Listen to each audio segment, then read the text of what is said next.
할렐루야. 네, 예배 나오신 여러분 주님의 이름으로 환영합니다. 네, 어제 밥을 먹으면서 이런 질문이 오갔습니다. 어떤 음식을 좋아하세요? 맛있는 음식이요. 네, 그래서 이렇게 생각을 해봤어요. 하나님께서는 어떤 예배를 좋아하실까? 그래서 제 스스로에게 질문을 해봤습니다. 어떤 예배를 드려야 할까요? 저에게 질문을 했어요. 그리고 저는 하나님께서 기뻐하시는 맛있는 예배요, 이렇게 대답을 했어요. 그래서 김치찌개도 그냥 김치찌개가 있고 맛있는 김치찌개가 있잖아요. 그런 것처럼 오늘 이 예배가 그냥 예배가 아닌 하나님께서 정말 맛있게 드시는 기뻐하시는 예배, 그런 예배를 드리고 싶다라는 생각을 해봤어요. 오늘 이 예배 가운데 하나님께서 말씀하시고 또 우리가 주인 삼았던 모든 것을 내려놓고 성령의 충만한 가운데 드리는 기쁜 예배가 되기를 기대하며 우리 함께 찬양하시겠습니다.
십자가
내가 주인 삼은 모든 건 내려놓고 내 주 대신 주 앞에 나가 내가 사랑했던 모든 건 내려놓고 주님만 사랑해. 주 사랑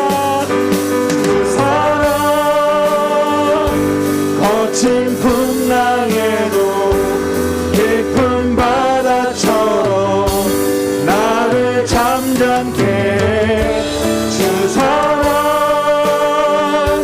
내 영혼의 반석 그 사랑 위에 서리. 주 사랑 거친 풍랑에도 깊은 바다처럼 나를 잠잠케 주 사랑 내 영혼의 반석 그 사랑 위에 서리. 창조의 아버지 그 섭리 보이사 택하신 세대 일으키어 이 땅을 고치소서. 주의 크신 능력 만물이 사모하니 성령의 기름 부어주사 이 시간 임하소서. 주 영광 여기 임하사 열방 향해 그빛 비추소서. 주의 얼굴 구할 때 주의 향기 머무소서. 열방의 통치자 세상이 보리라. 신실한 주의 약속으로 교회는 승리하리. 우리 보라보사 강동케 하소서. 연약함 모두 벗어지고 승리케 하옵소서. 주 영광 여기 임하사 열방 향해 그빛 비추소서. 주의 얼굴 구할 때 주의 향기 머무소서. 주 영광 여기 임하사 열방 향해 그빛 비추소서. 주의 얼굴 구할 때 주의 향기 머무소서.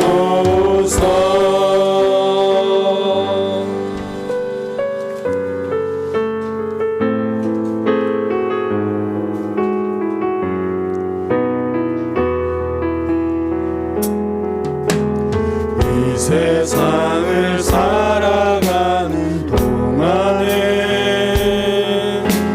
나의 힘을 의지할 수 없으니 기도하고 낙심하지 말 것을 주께서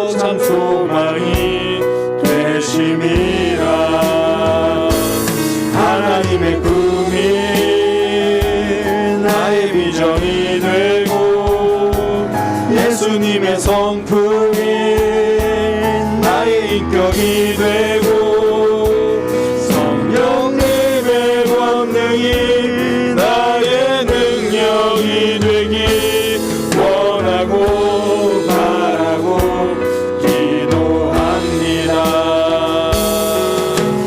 주의 길을 걸어가는 동안에 세상의 것 의지할 수 없으니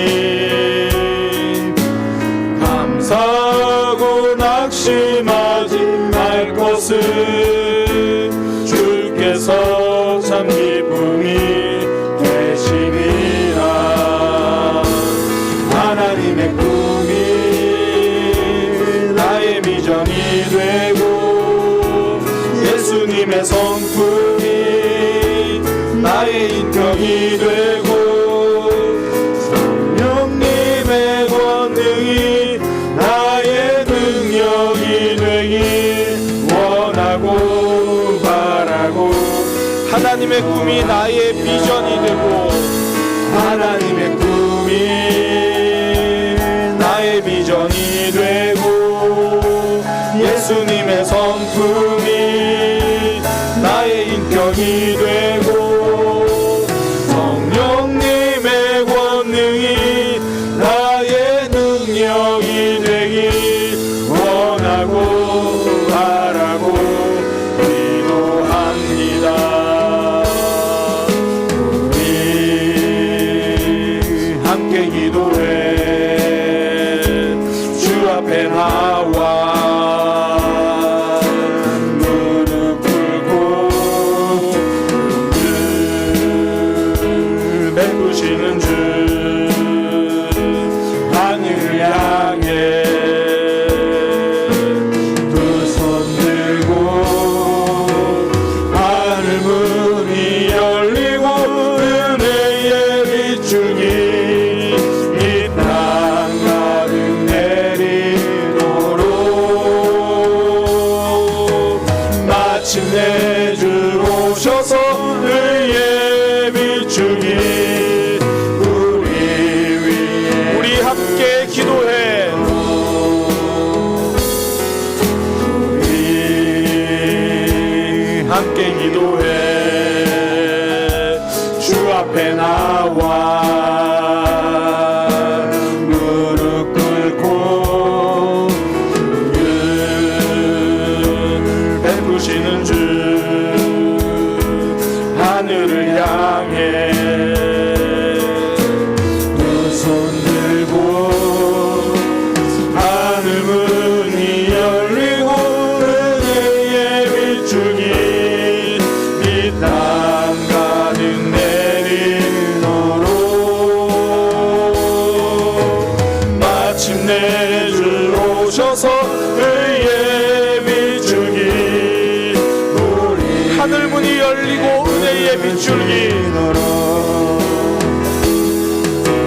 하늘 문이 열리고 은혜의 비추기 이 땅 가득 내리도록 마침내 주 오셔서 의의 비추기 우리 위에 부시도록. 우리 이 시간은 사랑하는 우리 교회를 위해서 함께 기도하기 원합니다. 오늘 우리 교회 사무처리회가 있는데요, 한 해를 돌아보고 또 2023년을 또 계획하면서 일하실 하나님을 기대하는 그런 시간입니다. 하나님, 사랑하는 우리 교회 올 한 해도 인도해 주시고 지켜주셔서 너무 감사합니다. 또 내년 한 해 하나님이 일하실 것을 기대합니다.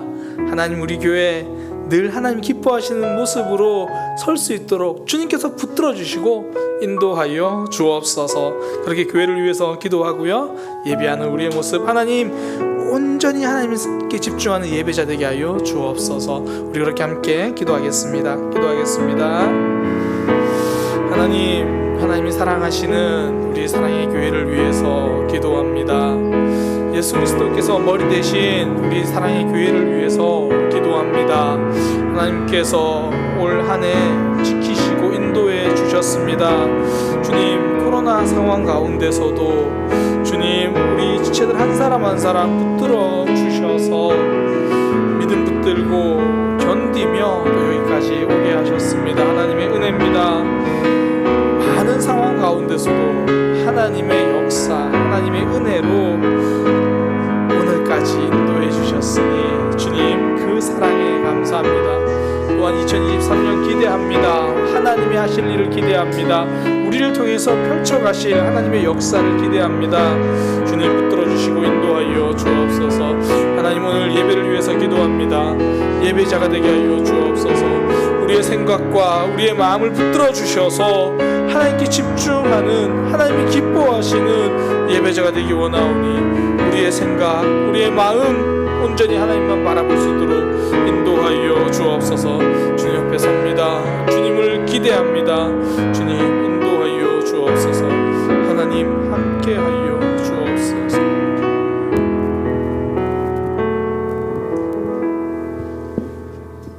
귀하고 귀하신 주님께서 오늘도 저희들을 주님의 성소로 인도하여 주시고 예배를 드릴 수 있도록 허락하여 주심을 감사드립니다.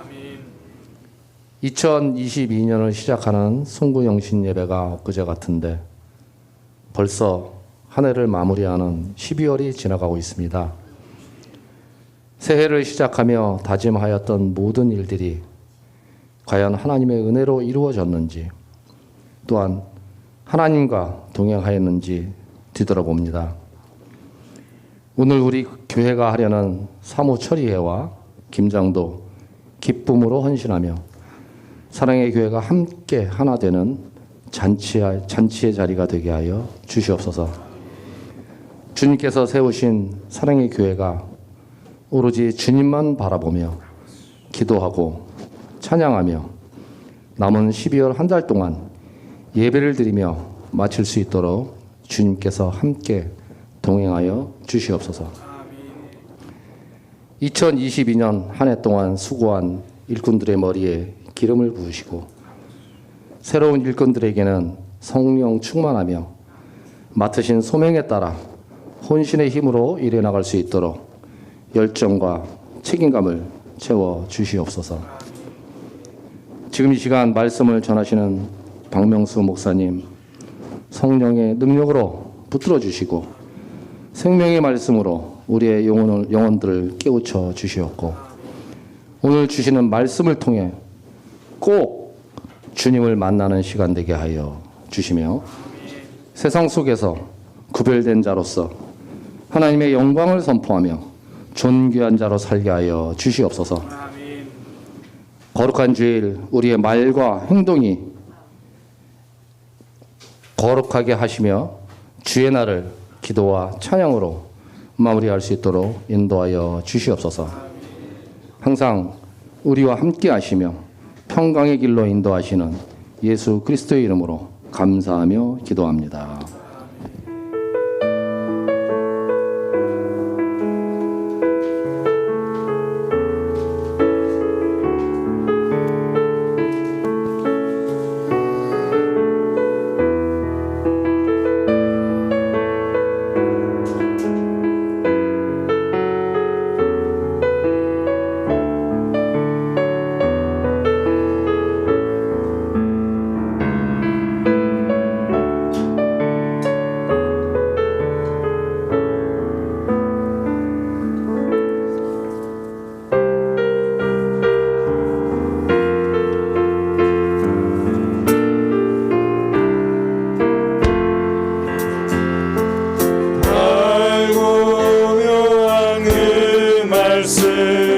생명의 말씀을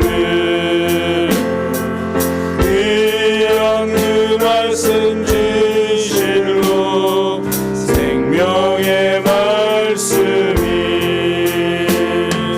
나의 길과 믿음 밝히 보여주니 아름답고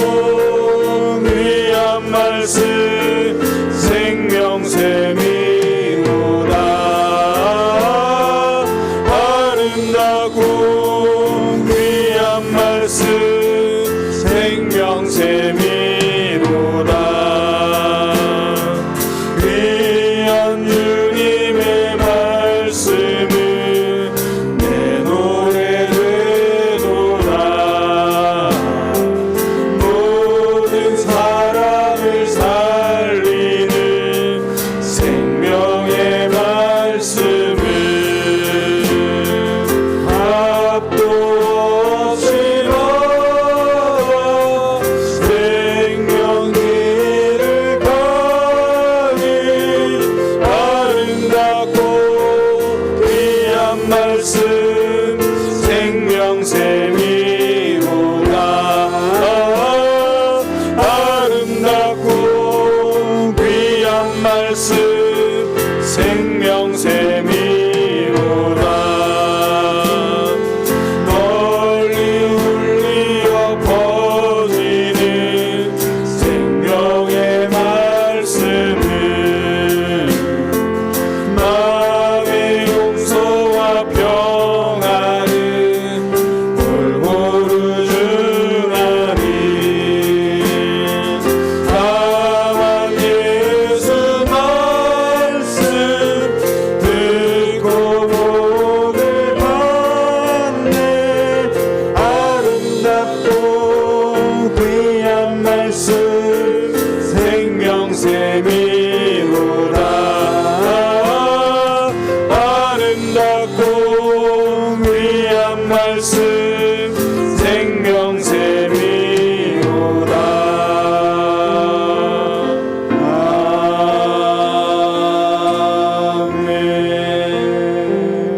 아멘. 봉헌 기도 드리겠습니다.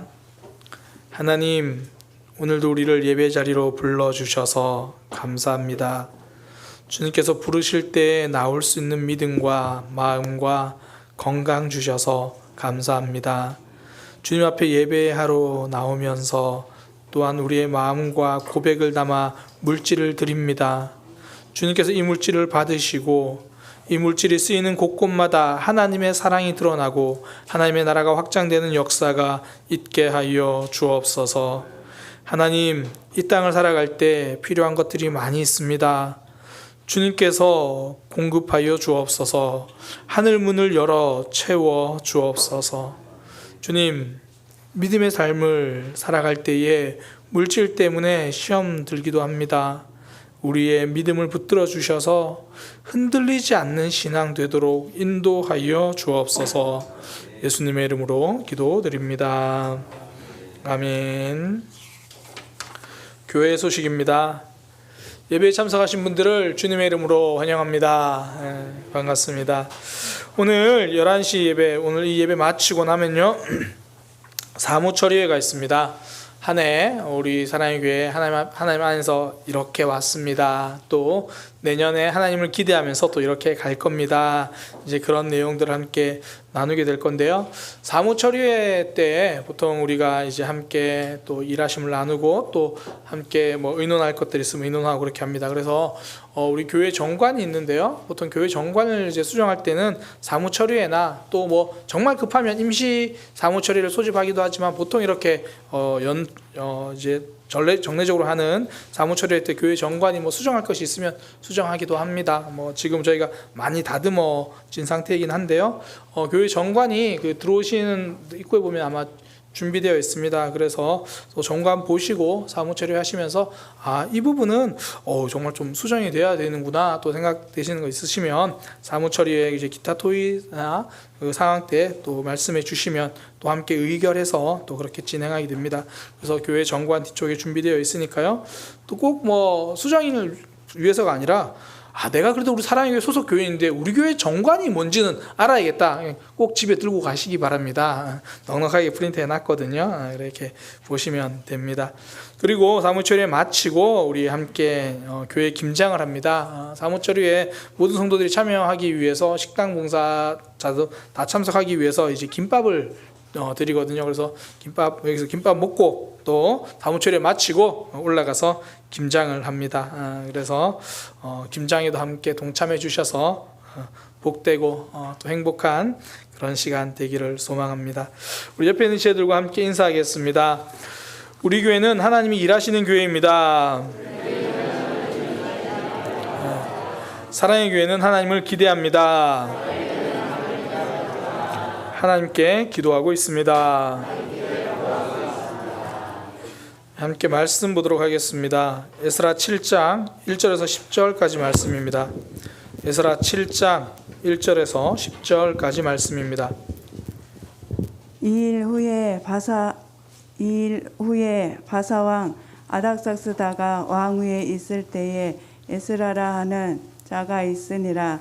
그는 스라야의 아들이요 아사랴의 손자요 hil기야의 증손이요 살렴의 현손이요 사독의 5대손이요 아이돔의 6대손이요 아마랴의 7대손이요 아사랴의 8대손이요 무라요의 9대손이요 스라히야의 10대손이요 우시엘의 11대손이요 붓기의 12대손이요 아비수아의 13대손이요 비누하스의 14대손이요 엘루아살의 15대손이요 대제사장 아론의 16대손이라. 이 에스라가 바벨론에서 올라왔으니 그는 이스라엘의 하나님 여호와께서 주신 모세의 율법에 익숙한 학자로서 그의 하나님 여호와의 도우심을 입음으로 왕에게 구하는 것은 다 받는 자이더니 아닥사스다 왕 제7년에 이스라엘 자손과 제사장들과 레위 사람들과 노래하는 자들과 문지기들과 누디님 사람들 중에 몇 사람이 예루살렘으로 올라올 때에 이 에스라가 올라왔으니 왕의 제7년 5째 달이라. 첫째 달 초하루에 바벨론에서 길을 떠났고 하나님의 선한 손에 도우심을 입어 5째 달 초하루에 예루살렘에 이르니라. 에스라가 여호와의 율법을 연구하여 준행하며 율례와 규례를 이스라엘에게 가르치기로 결심하였었더라. 아멘. 아멘. 우리 다 함께 한 목소리로 고백합니다. 나에게 더 필요한 것은 언제나 말씀입니다.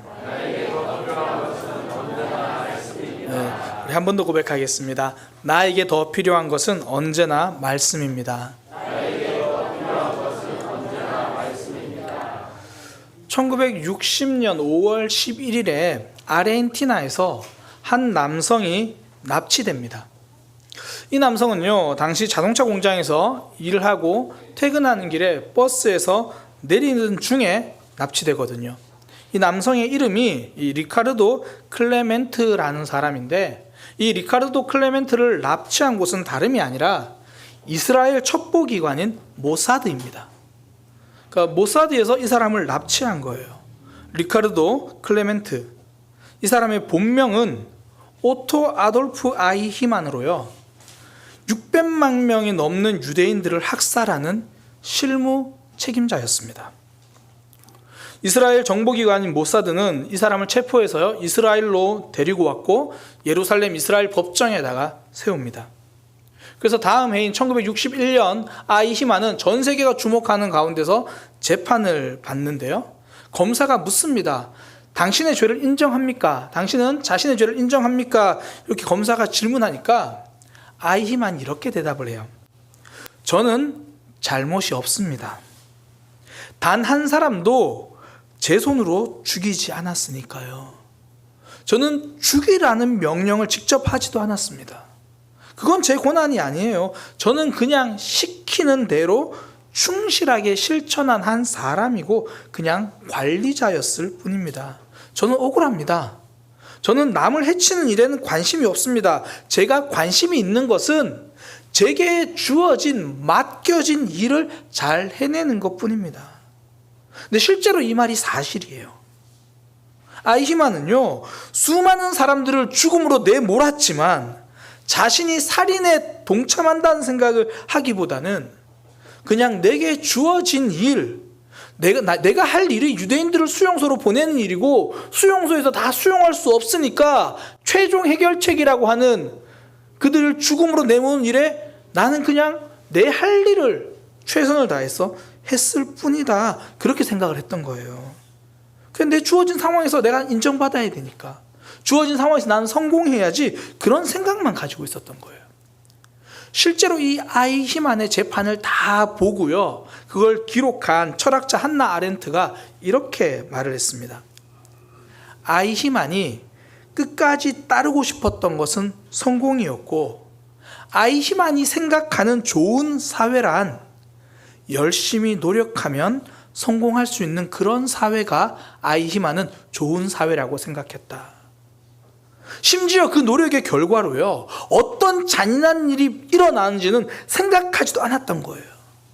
그냥 자신이 따르고 있는 정책과 법이 이것이 얼마나 많은 사람들을 죽음으로 내몰아가는지 그건 생각하지 않고, 그냥 내게 주어진 일이니까 열심히 해야지, 성실히 해야지, 인정받아야지, 성공해야지, 그 생각만 한 겁니다. 그 결과 수백만 명을 죽음으로 내모는 일을요, 아무런 양심의 가책 없이 그는 했습니다. 이 재판을 다 지켜본 한나 아렌트가 이렇게 이야기를 해요. 타인의 고통을 헤아릴 줄 모르는 생각의 무능은 행동의 무능을 낳는다. 무엇이 진짜 옳은 일인지 생각하지 않는 그 생각의 무능, 이것은 열심히 살면 살수록 오히려 그게 더 진짜 무능력한 삶이다. 그렇게 말하는 거죠. 진짜 필요한 건 생각하는 힘이라는 거예요. 어떤 길이 옳은 길인가, 이러한 고민 없이, 이러한 생각 없이 열심히만 살았던 아이히만은 아주 멀쩡한 괴물이 되어버린 겁니다. 실제로 아이히만이 재판받는 동안에요, 6명의 정신과 의사들이 이제 정신 감정을 합니다. 그런데 6명이 한 명도 빠짐없이 아이히만의 정신 상태는 아주 정상이라고 판단을 합니다. 심지어 그 중에 한 의사는 이렇게 말합니다. 아주 긍정적인 사람입니다.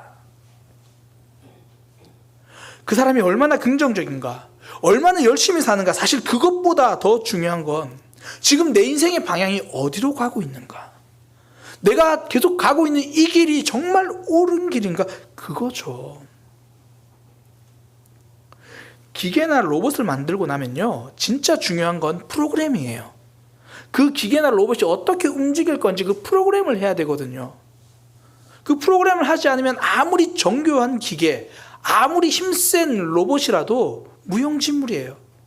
또 그 프로그램이 잘못되면 사람을 돕는 도구가 아니라 사람을 해치는 흉기, 무기가 될 수도 있는 거죠.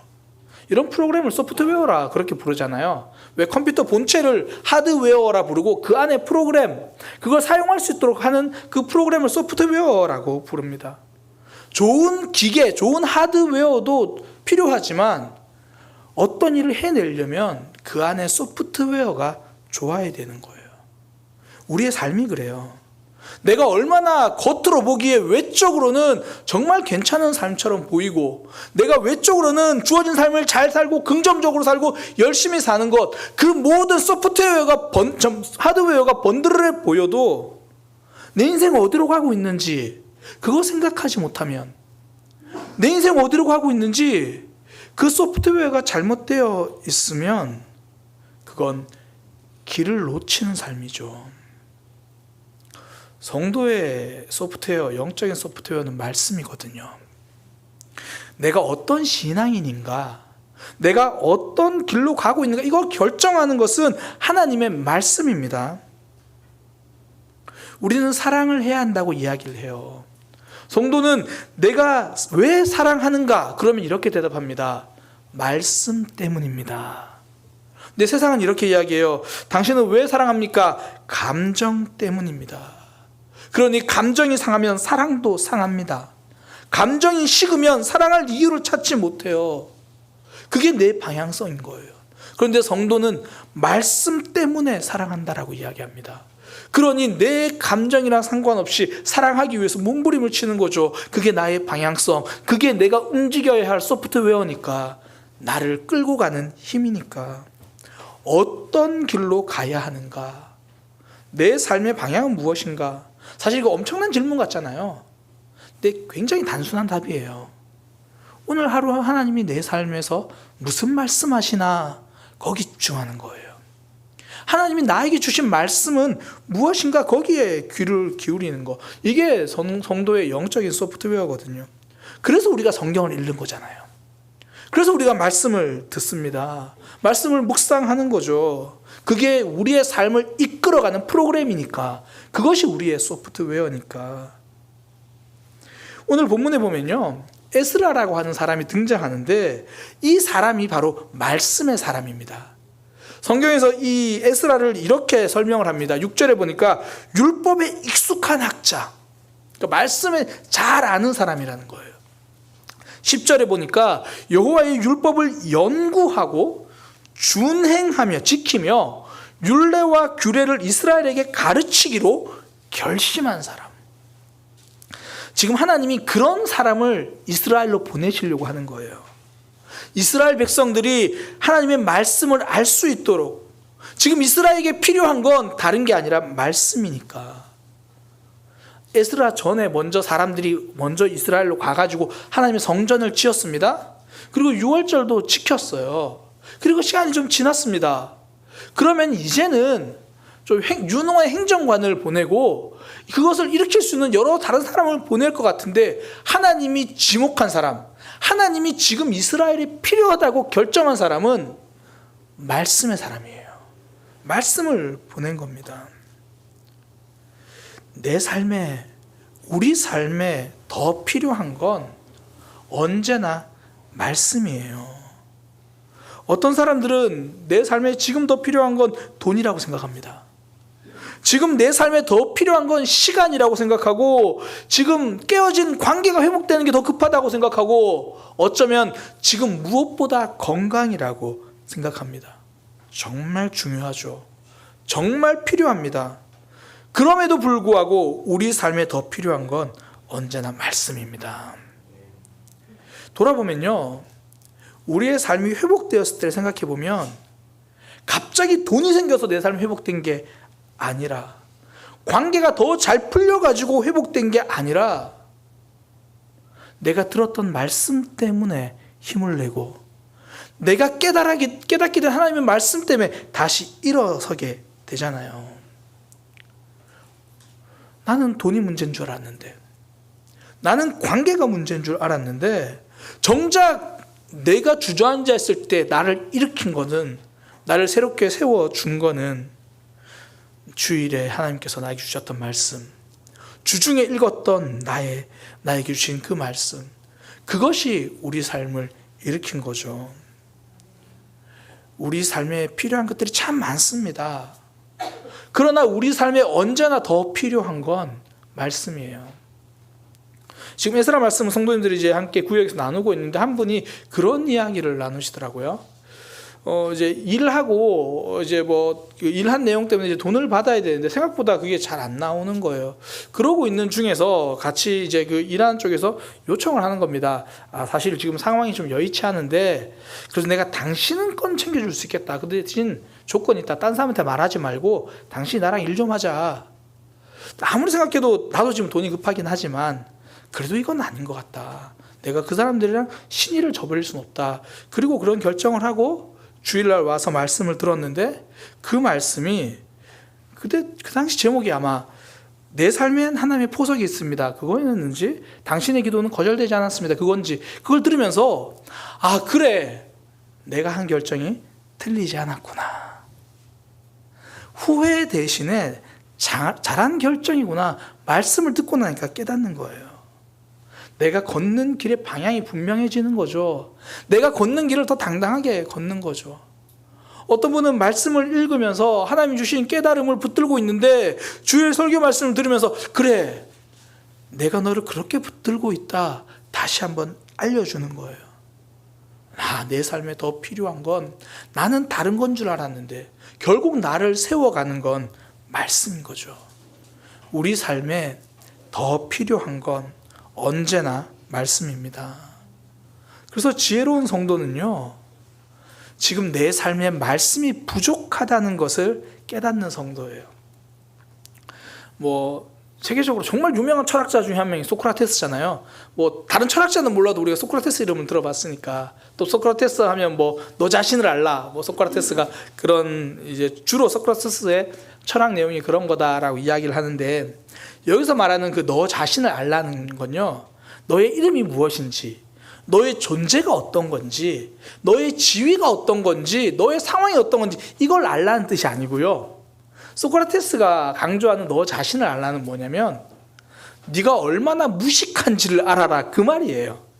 이게 어떻게 돼서 나온 이야기냐면, 소크라테스의 친구인 이 카이레폰이라는 사람이 어느 날 이 아폴론 신전에 가서 신탁을 받아요. 그러니까 쉽게 말해서 예언 같은 걸 들은 거예요. 근데 그 예언이 뭐냐면 그리스에서 가장 현명하고 지혜로운 사람은 소크라테스다, 이제 그런 신탁을 들은 거예요. 그 친구가 소크라테스를 찾아가가지고, 야, 내가 아폴론 신전 가서 받은 신탁이 네가 가장 지혜로운 사람이래. 그 소크라테스 그 얘기를 들은 거예요. 그래? 난 내가 별로 지혜롭다고 생각지 않는데? 그러면서 이제 주변 사람들을 찾아서 확인을 하는 거예요. 내가 더 지혜로운지 저 사람이 더 지혜로운지 묻는 거죠. 미설이를 찾아갔어요. 미설아, 그래서 넌 이거 어떻게 생각하니? 막 물어보니까 좀 또 옆에 사람 물어봐요. 은지야, 넌 이거 어떻게 생각하니? 물어보는데 소크라테스가 나중에 이렇게 이야기해요. 내가 미설이랑 이야기를 해보니까 미설이나 나랑 모르는 건 똑같더라. 근데 하나 차이가 있는데, 미설이는 본인이 모르는데 모른다는 거를 몰라. 본인이 그걸 아는 줄 알아. 나는 그걸 내가 모른다는 것을 알아.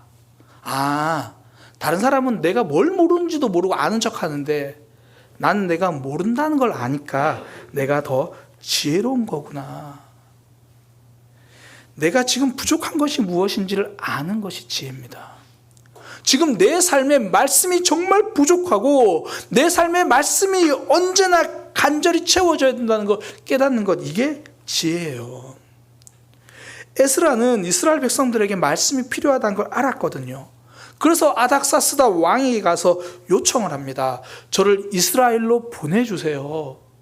그리고 그 먼 길 이스라엘에 가서 말씀을 연구하고 또 본인이 그 말씀대로 살고 이스라엘 백성들에게 말씀을 가르치는 거예요. 이스라엘 백성들에게 말씀이 부족하다는 걸 아니까 내 삶에 말씀이 부족하다는 걸 깨닫는 것, 이게 지혜예요. 2003년 1월에 인천에서 개척을 하신 한 목사님 부부가 있습니다. 2003년 1월이니까 우리 교회보다 한 1년 정도 늦게 개척이 된 거죠. 이제 하나님께서 개척에 대한 마음을 주셔가지고 그 목사님 부부가 개척을 해야겠다. 그리고 이제 준비를 하면서 개척 날짜를 이제 다 이야기를 했어요. 주변 사람들한테 2003년 1월 12일 날 개척 예배를 드리겠습니다. 이제 그리고 준비를 하는데 이 교회에 예배 드릴 수 있는 공간을 얻었는데 이 공간이 너무 엉망인 거예요. 그래서 이 공간을 이제 뭔가 좀 수리를 하고 해야 되는데 인테리어 견적을 받아봤는데 이게 생각보다 비용이 너무 많이 나오는 거죠. 자꾸 이제 개척 날짜는 다가오고 막상 그 문제가 해결되진 않고, 그러다 보니까 이 날짜가 다가올수록 고민이 더 되잖아요. 고민도 되고 그러다 보니까 좀 마음이 좀 불편함도 생기고 불평도 생기고 그런 거죠. 이제 그런 어느 날 이제 목사님 부부가 저녁을 먹고 있는데 이 큰딸 5살 된 큰 딸이 밥을 먹다가 뜬금없이 묻는 거예요. 엄마 아빠 이제 기도 안 해? 그 말을 들은 이제 목사님 부부가 굉장히 당황해가지고 아이를 보기보다 서로를 본 거예요. 서로를 보면서 엄마가 대답하는 겁니다. 좀 자신 없게. 아니 기도하지 왜? 그럴 때 아이가 이제 먹고 있는 밥을 하고 꾹 삼키더니 그런데 왜 맨날 화만 내? 엄마 아빠 지금 기도 안 해? 하지. 그런데 왜 맨날 화만 내?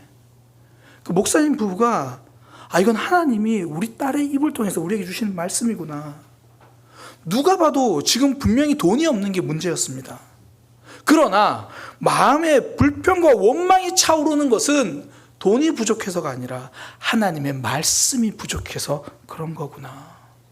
아모스 8장 11절 양식이 없어 주림이 아니며 물이 없어 가람이 아니요 여호와의 말씀을 듣지 못한 기갈이라. 물론 돈이 부족하면 투박한 공간에서 좀 정돈되지 않은 공간에서 예배해야 합니다. 불편할 수 있죠. 그러나 불편할 수는 있어도 그것이 불평할 거리는 되지 않는다라는 거예요.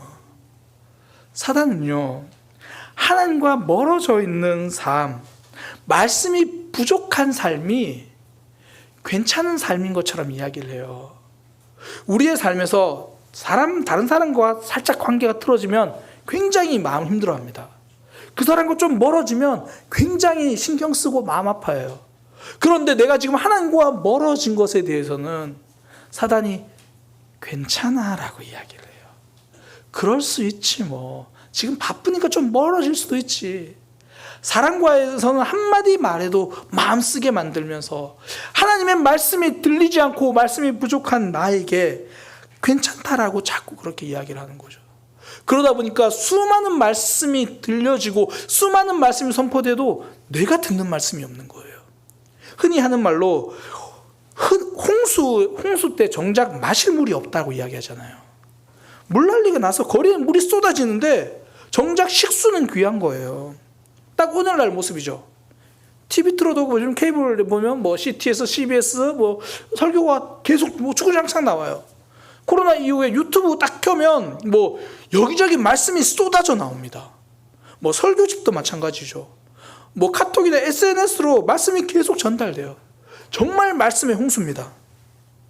그런데 내가 가만히 앉아서 집중해서 듣고 있는 말씀이 과연 나는 있는가? 그렇게 쏟아지는 말씀 가운데 내 마음을 들여서 내가 듣고 있는 말씀, 내가 받아 마시고 있는 말씀이 있는가? 그냥 음악 듣듯이 지나가다 듣는 말씀 말고 내 시간을 내고 내 마음을 모아서 듣는 말씀이 내가 마시는 말씀이 있는가? 말씀의 홍수 속에 살고 있지만 정작 말씀에 목말라서 죽고 있는 줄도 모르는 모습일 수 있다라는 거죠. 내게 말씀이 필요합니다. 내게 말씀이 부족합니다. 이걸 깨닫는 것이 복이에요. 이런 걸 갈급함이라고 말합니다. 이런 걸 간절함이라고 말합니다. 내게 말씀이 부족하다는 걸 깨닫는 것. 원래 사람이 내가 부족한 걸 알면 간절해지잖아요. 흔히 결핍이라고 이야기를 하죠. 우리가 쉽게 말해서 우리 흔히 말하는 애정결핍이라고 말을 하면 그 애정결핍인 사람은 더 관심을 받으려고 하고 더 사랑을 받고 싶어서 그 모습이 드러나잖아요. 물론 그게 좀 과해서 문제가 되기도 하지만 내게 부족한 것, 그것 채우려고 몸부림을 치는 것, 이게 간절함이거든요. 하나님은 이스라엘 백성들에게 지금 말씀이 부족하다는 걸 알고 말씀이 필요하다는 걸 알고 그래서 에스라를 보내시는 겁니다. 에스라가 이스라엘 땅으로 가서 하나님의 말씀을 가르쳐 줄 수 있도록. 그래서 오늘 본문에 보면 굉장히 반복되는 단어 중에 하나가 하나님의 도우심이에요.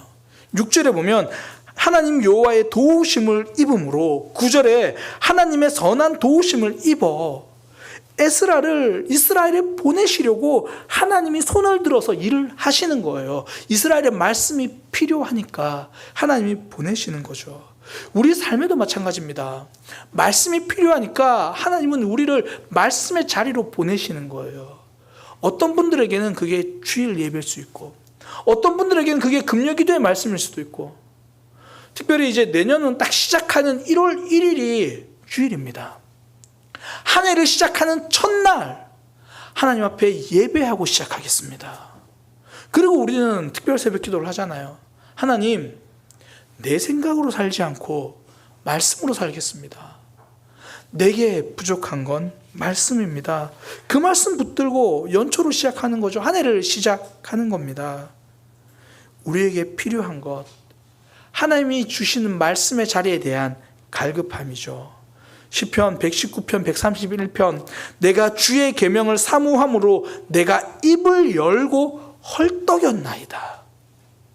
진짜 목말라서 물 한 모금 마시고 싶어하는 그 심정으로 헐떡거리며 말씀을 사모하는 것.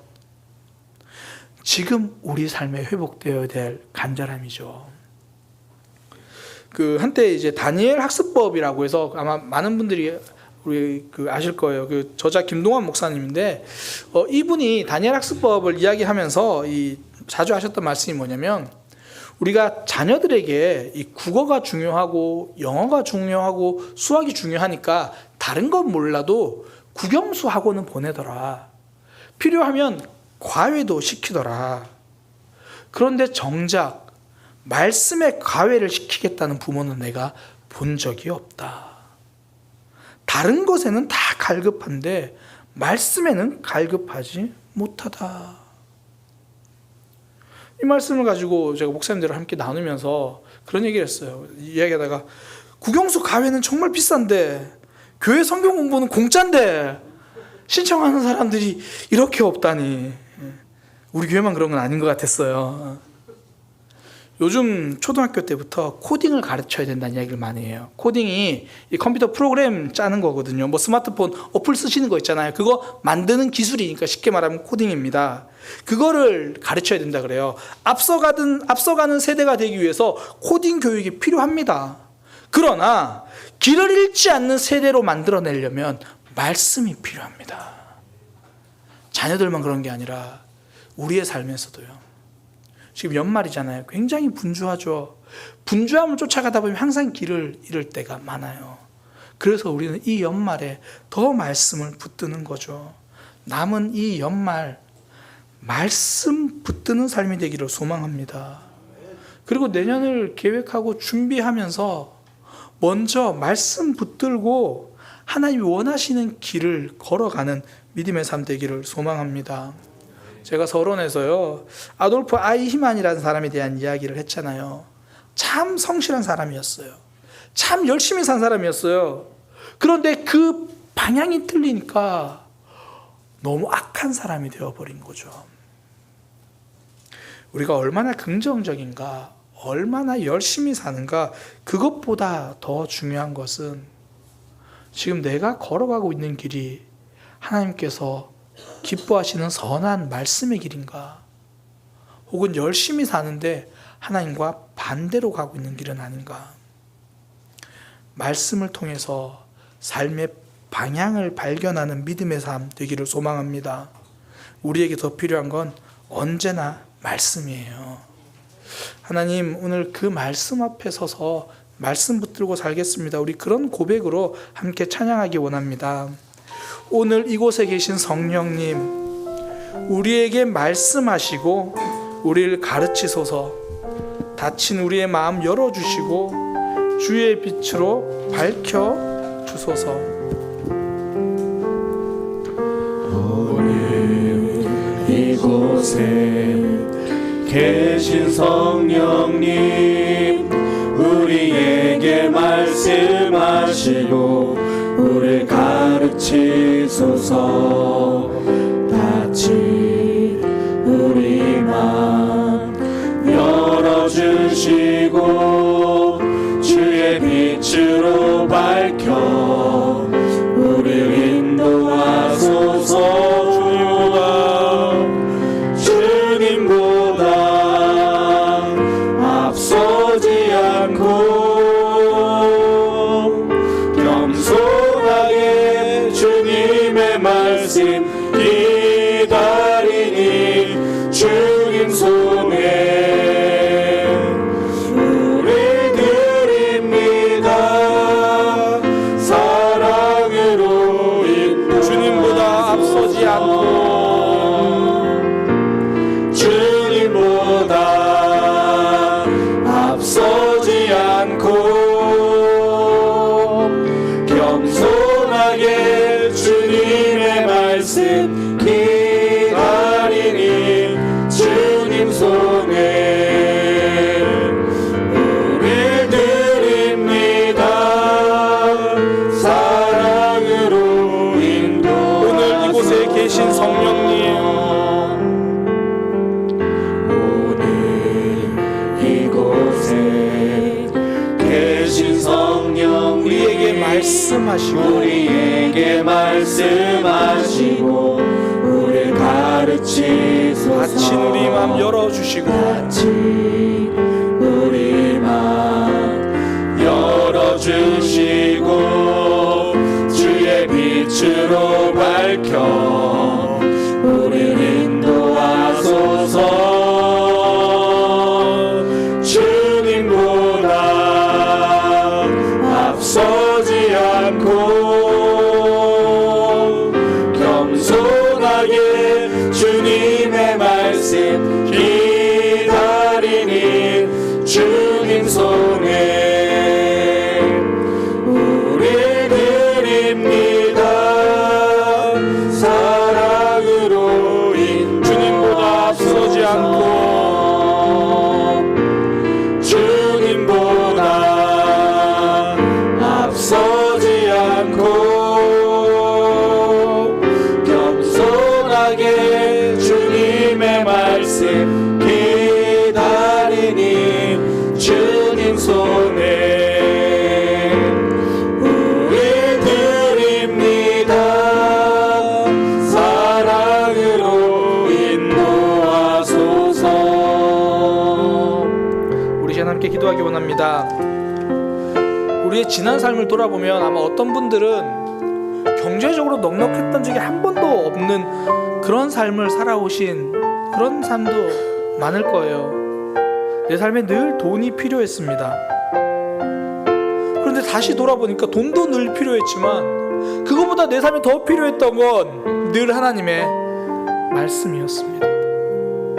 어떤 분들은 지금까지 지내면서 늘 관계 때문에 힘들어서 늘 이 관계가 회복되기를 늘 마음 아파하는 이들이 있을 겁니다.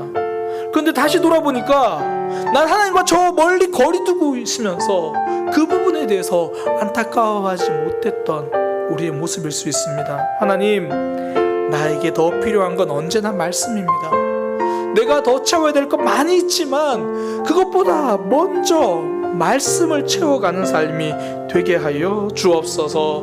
말씀의 자리를 사모하는 갈급함이 있게 하여 주옵소서. 우리 그렇게 함께 기도하도록 하겠습니다. 기도하겠습니다. 하나님, 말씀을 사모하는 갈급함이 있게 하여 주옵소서. 말씀을 기대하는 갈급함이 있게 하여 주옵소서. 우리 삶에 필요한 것들이 많이 있습니다. 주님, 정말 필요한 돈이 지금 정말 절실한 기도 제목이 있습니다. 주님, 그것을 위해서 기도하고 그것을 위해서 노력하겠지만 그러나 그것이 말씀의 중요성을 대신하지 않습니다. 주님, 내 삶에 말씀은 언제나 필요한 것이었습니다. 이스라엘 백성들에게 하나님이 에스라를 보내셔서 그들에게 말씀을 알려주신 것처럼 우리 삶에도 주일을 말씀을 통해서 성경을 통해서 또 말씀을 알려주시니 주님, 그 말씀 붙들고 살아가는 삶이 되게 하여 주옵소서. 내 삶에 말씀이 부족하다는 것, 내가 말씀의 기근의 상태에 있다는 것을 깨닫게 하여 주옵소서. 주님, 내 모습을 정직하게 돌아보고 주님 앞에 내 모습을 고백하며 말씀을 사모하는 모습 되게 하여 주옵소서. 하나님, 우리에게 말씀하시고 우리를 불러주실 때 그 자리로 달려가는 믿음의 삶이 되게 하여 주옵소서. 얼마나 열심히 사는가, 얼마나 긍정적으로 사는가, 얼마나 성공을 위해서 달려가는가, 그것보다 더 중요한 것, 지금 내 인생의 방향은 어디로 가고 있는가? 지금 내 삶의 길은 어디로 가고 있는가? 내 감정 따라가고 있는 것은 아닌가? 하나님과 반대 방향이 옳은 길인 줄 알고 그쪽으로 걸어가고 있는 것은 아닌가? 하나님, 내게 더 필요한 것은 언제나 말씀입니다. 그 말씀 붙들고 우리 삶의 길을 발견하고 그 길 따라 걸어가는 믿음의 삶 되게 하여 주옵소서. 주님보다 앞서지 않겠습니다.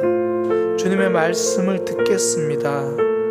우리의 마음을 주님께서 받아주시고 인도하여 주옵소서.